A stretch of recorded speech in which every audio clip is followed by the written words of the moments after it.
Nous sommes bien le 18 juin 2024, chers amis internautes de Guérite TV Monde. Bien le bonjour à tous. Vous êtes bel et bien dans votre émission matinale, le meilleur réveil. Et pour la toute première rubrique de cette émission, j'installe pour vous sur ce plateau Shamsuddin Badao qui fait son retour sur ce plateau. Shamsuddin Badao, bonjour. Bonjour Latifat Kouenou, pourquoi vous parlez de retour? De toute façon, nous avons tous remarqué votre absence sur ce plateau. Les internautes ne diront pas le contraire. Comme d'habitude. Alors, que nous disent les journaux ce matin?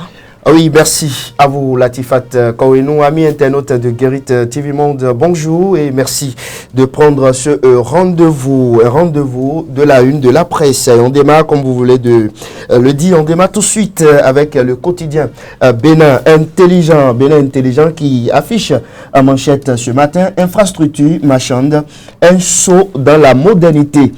Selon mon confrère de ce journal, La Nation, le quotidien de service public, titre en manchette: baccalauréat, session de juin 2024, belle entame sur toute l'étendue du territoire national. La primauté à présent, lutte contre les violences basées sur le genre, l'Institut national de la femme outille ses points focaux.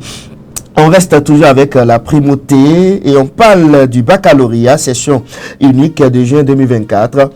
Et mon confrère du journal titre: Issaka Moussa Yaya et Idrissou Yaya donnent le top au CG1 Djougou. On poursuit ce matin avec le quotidien de Dandi, le matinal présidence de la République, feu vert pour la nomination des ministres conseillers. La Cour constitutionnelle favorable. Les féticheurs vont certainement trouver à manger ces derniers temps.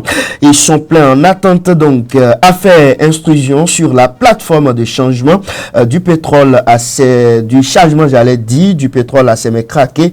3 Nigériens condamnés au Bénin. On poursuit avec fraternité, tension entre Cotonou et Niamey. Seule solution, se concentrer sur le Bénin. Commentaire et question de Jocelyn Nénédini suite à la tribune du professeur Juste Kodjo. Décryptage info, marketing d'influence, un marché insaisissable pour les fiscs en Afrique.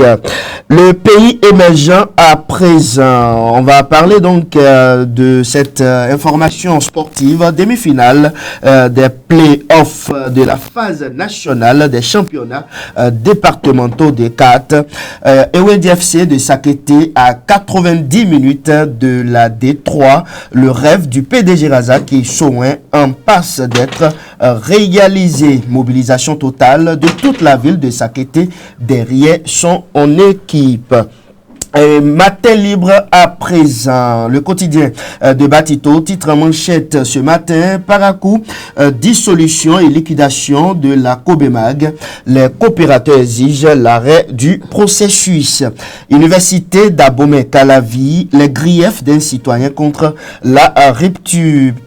Premier tiret donc, un enseignant pour 500 étudiants. Le journal poursuit: aucun amphithéâtre construit depuis 2016. Et enfin, le transport étudiant presque inexistant. On termine ce matin, où on poursuit, j'allais dire ce matin, avec l'économiste du Bénin. Nouvelle stratégie décennale du groupe de la BAD, les priorités pour une prospérité partagée d'ici 2033.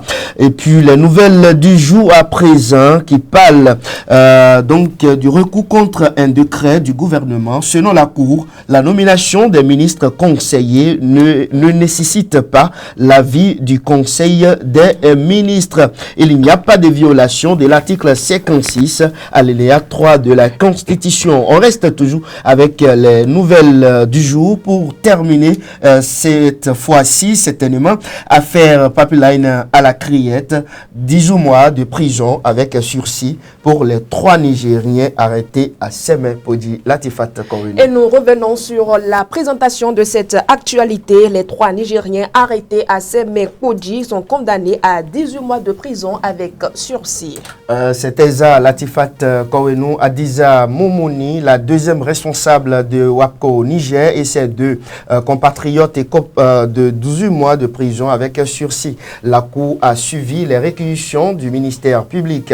En revanche, Latifat Kouenou, elle a requalifié les faits et retient usurpation du titre et usage de données informatiques falsifiées. Alors que Mario Metonou, procureur spécial, les poursuivait jeudi 13 juin dernier pour fausse attestation et usage de fausses attestations. L'audience a duré 5 heures environ. Les prévenus ont tous plaidé non coupables. Faut-il le rappeler, les 18 mois avec sursis sont synonymes de libération.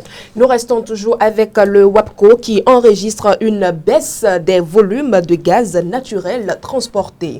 L'un des producteurs de gaz naturel que transporte WAPCO depuis le Nigeria a suspendu sa production afin de procéder à des opérations de maintenance prévues sur 3 semaines. Cette situation entraîne une chute de la quantité de gaz à transporter par WAPCO vers sa clientèle au Togo, au Bénin et au Ghana. Il s'agit là d'une situation totalement indépendante de la volonté de WAPCO, précise le communiqué de presse. En attendant la normalisation de la situation à la suite des dites opérations de maintenance, informe la même source, la société WAPCO continue d'acheminer le gaz naturel en provenance de la région ouest du Ghana vers Tema, toujours au Ghana. La baisse de pression au niveau du fournisseur depuis le Nigeria pourrait affecter la production de l'électricité dans des pays comme le Bénin, le Togo et le Ghana. Latifat Kouenou. Autre actualité, la Cour constitutionnelle a rendu sa décision sur la nomination de ministres conseillers. Les décrets numéro 2024-006 du 9 janvier 2024 portant création et attribution, organisation et fonctionnement du Collège des ministres conseillers à la présidence de la République et numéro 2024-007 du 9 janvier 2024 portant définition des secteurs d'intervention des ministres conseillers à la présidence de la République ne sont pas contraires à la Constitution.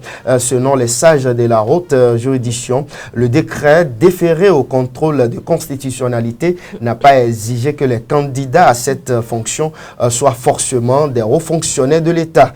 Voilà ce qu'on peut dire par rapport à cette actualité. Latifat Kouenou. Hors de nos frontières à présent, quelles sont les nouvelles de l'autre côté du Burundi?